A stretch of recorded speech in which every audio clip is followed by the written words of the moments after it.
We are discussing statistics. So, we have learned about methods of representing data graphically and in tabular form. We have discussed about central tendency. What was that?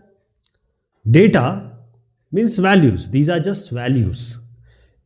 So, we can show the data through graph, or you can show the graph either in a pictorial way, or you can have a tabular form. So these kind of representation will give us certain characteristics or certain salient features of the data. We also found that if we have a data, say 100 number of values, it can be 100, it can be 1000, it can be 1 lakh, 10 lakh, million. So what we found, that how to find out the central value. That is, we want to find the representative value of this given data. So if we have a huge number, huge data values, so we want to find out the central value of the given data. We call it as a central tendency. That is a central value which gives us all the feature of this whole data. For that, what we did? We found out mean. We also call it as arithmetic mean, or arithmetic and mean are same. Or we can find out the median, or we can go for mode. These are all the central tendency. That is, we have a number and these are the measures of central tendency. So give us a number, and this number, single figure, will represent all the observation which are concentrated. That is, they give us one single figure around which the observation are concentrated. Now the question comes, so these central values, are they adequate? Are they giving us complete idea of the distribution? That is, they do not tell us the extent to which the observation vary from the central value, how much the values are scattered. That is, how much they are bunched around a central value, right? So the point is, what is this scattering? What is this bunched or central value? Let me give you an example. What is the problem? What is the problem with this central tendency if the data goes bigger? Okay, we will talk about three things, or four things rather: range, quartile deviation, mean deviation, and standard deviation. So before that, let me give you the problem.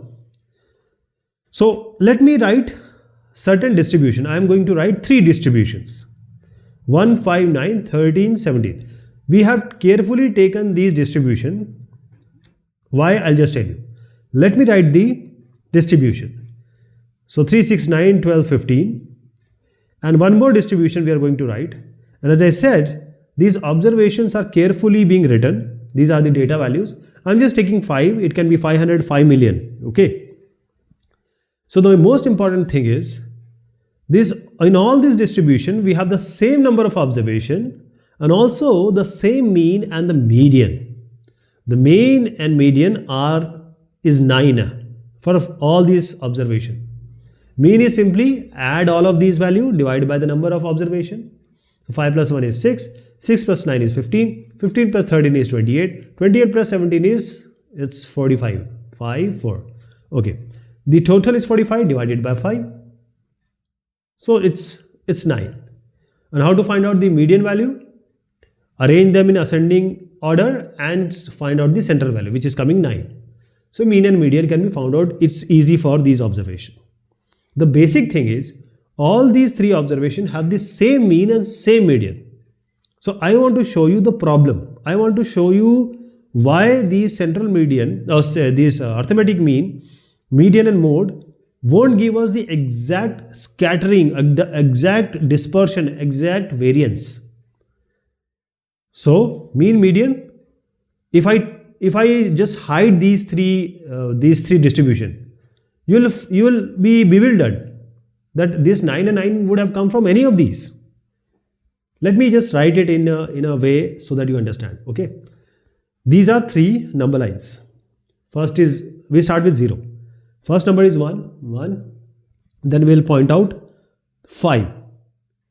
If you see all these numbers, we are in the distribution, these are in ascending order. So we can just point out those values which we have in these distribution or data values. 1, 5, 9, 13, and you have 17 here. So these are the distribution. Then we have 3, 6, 9, 12, 15. I'll just skip it because the problem will be known by first and last easily. So I'm writing 7 here, 8, then I have 9, 10 and 11. So what do we observe? 9. 9 is the mean and 9 is also the median. So what, I'm not writing, doing the middle one. So we observe that the dots which represents observation and distribution are more close to each other and are clustering around the mean and median center value in the third one. In the third one, everything is near 9. The 10 and 9 difference is just 1. Okay, just 1 unit difference. 9 and 11 just 2 level difference. 9 and 8 one level difference, and 1 unit difference, and 9 and 7 is 2. So all these values are clustering around, coming around, are existing around this central value which is our mean and median in this third one. But if you go to the second one, what do you see here? First and second. When you see that the distribution in this, the distances between the central value and the other values is quite wide. 5 and 13 itself has 4 unit difference. 1 and 17 itself has 8 difference. So these are scattered, these are spread. So now the mean and median for the first distribution is not that what it should represent, while the third one is actually representing the mean and median.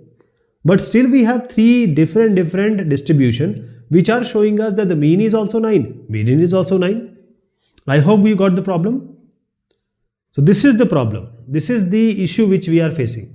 When we have the mean and median, only one central distribution, a central tendency cannot give you the exact idea of the numbers which are there in your list, in your distribution.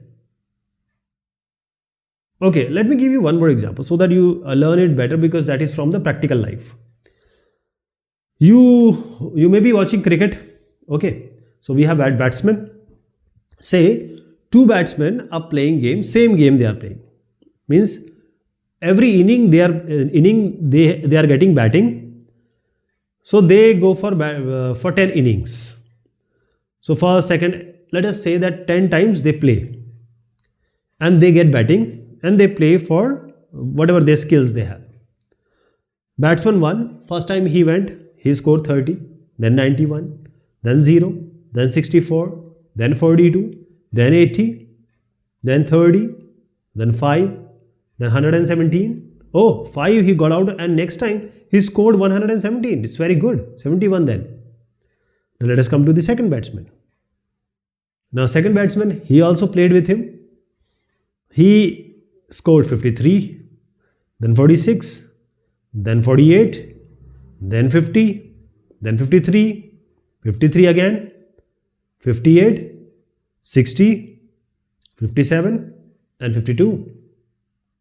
And what is the mean and median? Mean is add all of them, means all B1 data divided by 10 and arrange them in ascending order and find out the middle one. That is mean and median. Or when we find out the mean and median, let me write the direct value. For the batsman 1 and for the batsman 2, the mean and median will come as 53. That is, for both the distribution, for both the best batsmen in all the innings, we don't know who are the batsmen. But the first batsman also has a mean of 53. That is, every time he goes, he scores 53. Batsman 2 also, every time he goes, he scores 53. Same is the median. Mean and median are almost same. They are central tendency. Now the question arises that what will happen if B1 and B2, now there is an academy, They want to choose from B1 and B2. There is a team being formed and there is only one place. Either B1 has to be chosen or B2 has to be chosen. But by the mean and median, the team cannot decide. Only one seat is there. Only one player has to be selected. Who is going to be selected? Everything is equal. Here is the problem. Central value will not give you, we cannot comprehend that who is actually the good player. First batsman got out in third inning for 0. The minimum is 0.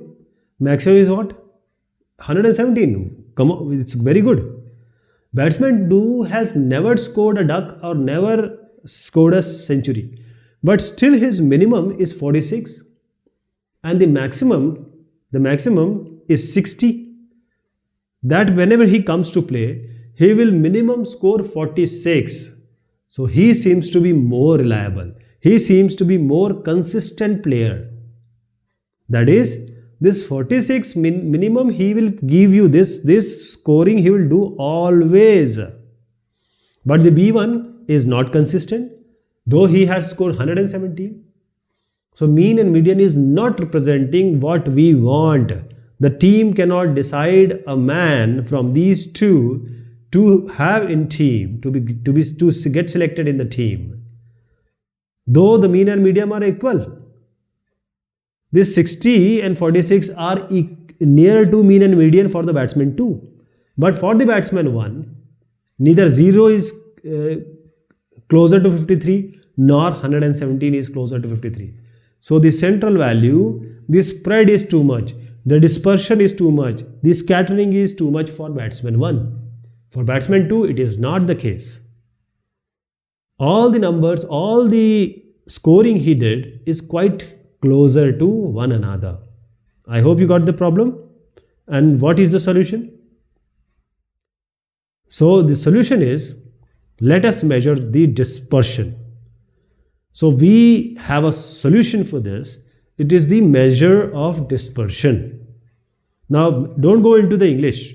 It's just how much the other values are distance from the center value. How much other values are varying with respect to the central value.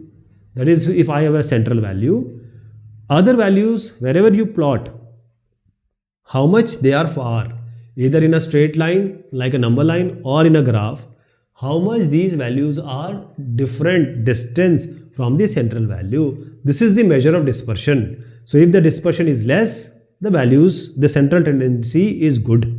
If the measure is too much, or the distance or dispersion scattering is too much, the central value is not showing the central tendency, or it is of no use for us. It is only used for us when the central value is showing all the other values closer to it. So we will find out measure of dispersion by range, by quartile deviation.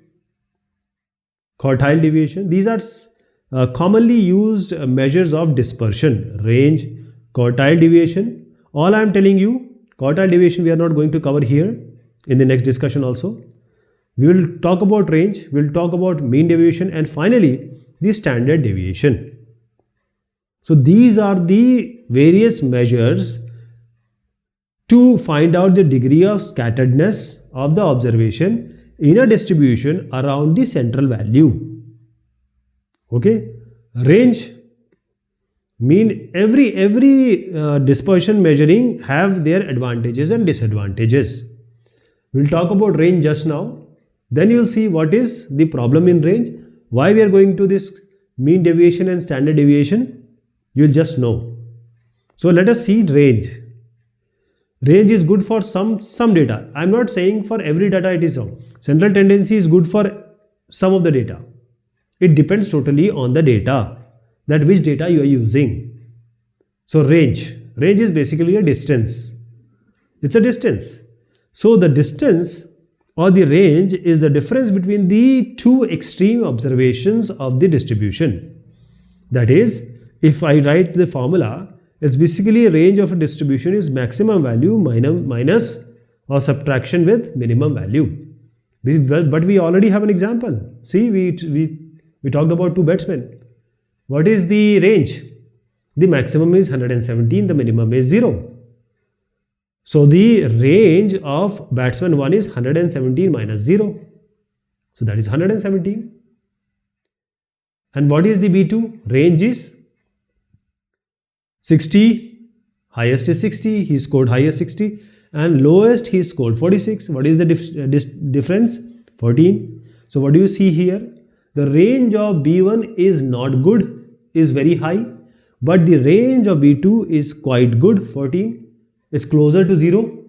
That is, this scattering is very high in B1 for B1, and the scattering or the dispersion level is very less or almost acceptable for the range. This is the most cheap way to find out the measure of dispersion, which is range. Okay, this can give you an idea, but basically, see, range is the simplest crude way. It does not measure the dispersion of the data from the center value. We require some other measure of variability which depend upon the difference or the deviation of the values from the center value. It is not using, the range is not using the central value at all. There is no central value involved, neither mean, neither median, whichever. So that is why we need some measures of dispersion which are mean deviation and standard deviation. So this will give you a rough idea. As I said earlier, range is the simplest but crude measure of dispersion.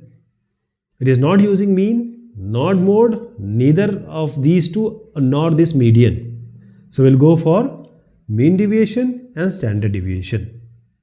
We'll discuss about this. Okay. Deviation is what? The word deviation means how much actual thing is there and how much your actual result is having a difference with it. For example, this is your route. You want to reach there. So if you reach here, you are closer to the point you want to reach. But if you are here, the deviation is quite high. You have to take a very long distance to reach that actual value. So the deviation will be high. So okay, we'll discuss about that. Till then, thank you so much. Take care of yourself.